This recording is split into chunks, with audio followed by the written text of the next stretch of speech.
हा माणूस मेल्यावर ह्याचा आमची काळजी घेणार काय? हा 10 दिवस झाले राहून देऊ माणूस तिथं आम्हाला बघवत नाही.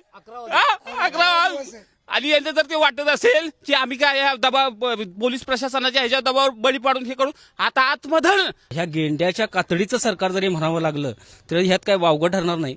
11वा दिवस असून सुद्धा शासनानं या ठिकाणी कोणत्याही प्रकारची गंभीर दखल घेतलेली नाही याची खंत वाटते आम्हाला वाहतूकदारांना. 100% आम्ही ह्या आरटीओ ऑफिसचं कोणतंही कामकाज आज आम्ही करू देणार नाही.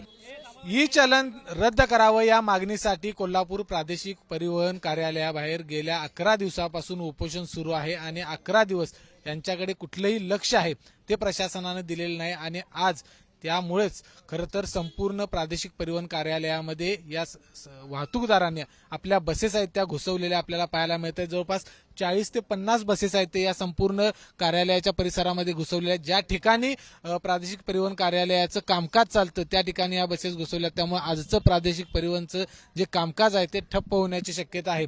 मला सांगा, तुम्ही या आता बसेस आतमध्ये घुसवलेल्या आहेत, 11 दिवस तुमच्याकडे लक्ष दिलेलं नाही, आज तुम्ही बसेस घुसवताय. 11 दिवस झालं परिवहन मंत्र्यांनी आम्हाला आश्वासन दिलं नाही. परत काल महसूल मंत्री आले होते, आपल्याला सांगितलं उद्या आम्हाला बाईट देतो किंवा उद्या केंद्रात जाऊन आम्ही काहीतरी त्यांची चर्चा करून तुम्हाला सांगतो, काय निरोप देतो आणि उपोषण सोडण्याचा मार्ग दाखवतो. काही दिलं नाही, कारण आम्ही त्यासाठी वेट केला भरपूर दिवसभर, काय झालं नाही. त्यामुळे आजचा हा निर्णय आम्ही घेतला. सगळ्या बसेस इथं ई चलन आपण बंद करण्यासाठी इथं आणलेले आहेत आणि त्यांना जमा करतोय. तुम्ही बसेस तुमच्याकडे घ्या आणि तुम्हीच आम्हाला चालवून द्या, नाही बँकेचे हप्ते तुम्हीच भरा आणि गाड्या इथून पण तुम्हीच भरा. आणि आता प्रगती यांची एक आता खालवली आहे, कंप्लेंट गंभीर झालेलं आहे.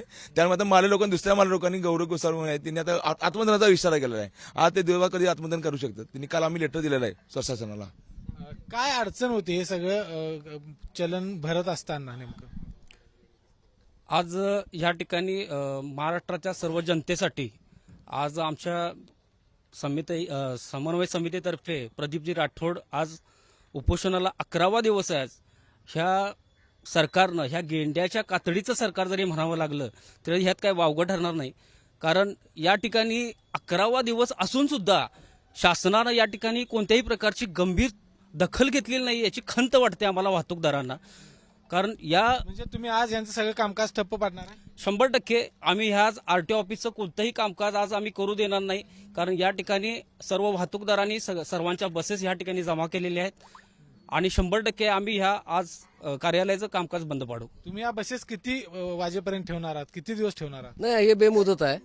आज पूर्ण राज्याला आम्ही इशारा दिलेला आहे. सुरुवात कोल्हापुरातून केलेली आहे.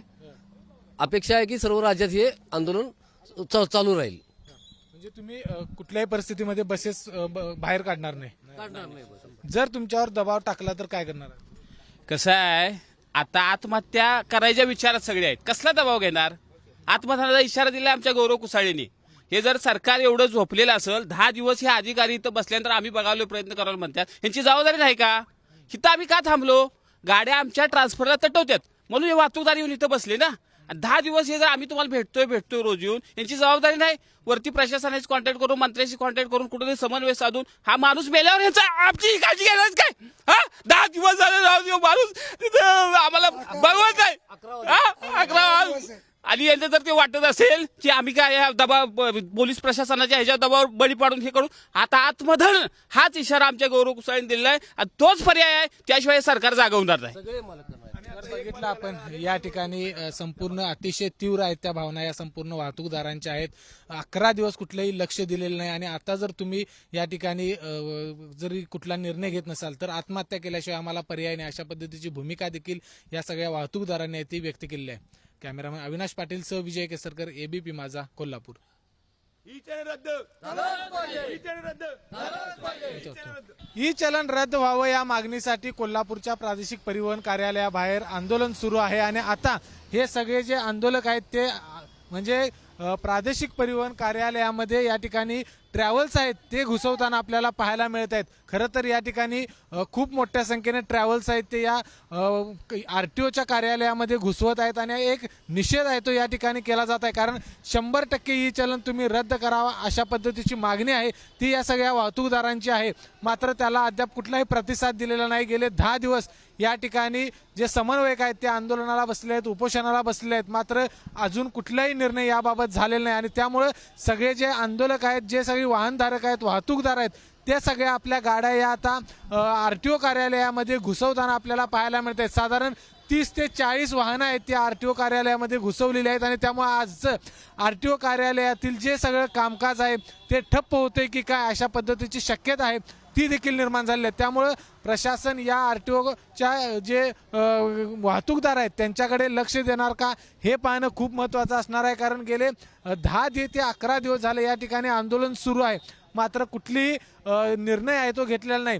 जे ई चलन आहे ते रद्द करावं अशा पद्धतीची मागणी आहे ती या ठिकाणी आंदोलकांच्या वतीनं करण्यात आलेली आहे आणि या संदर्भातली एक बैठक आहे ती आज देखील लावली जाणार आहे. मात्र या संदर्भात कुठलाही निर्णय अद्याप झाला नसल्याने आंदोलक आता आक्रमक झालेले पाहायला मिळत आहेत. कॅमेरामन अविनाश पाटीलसह विजय केसरकर, ABP माझा, कोल्हापूर. ABP माझा, उघडा डोळे बघा नीट.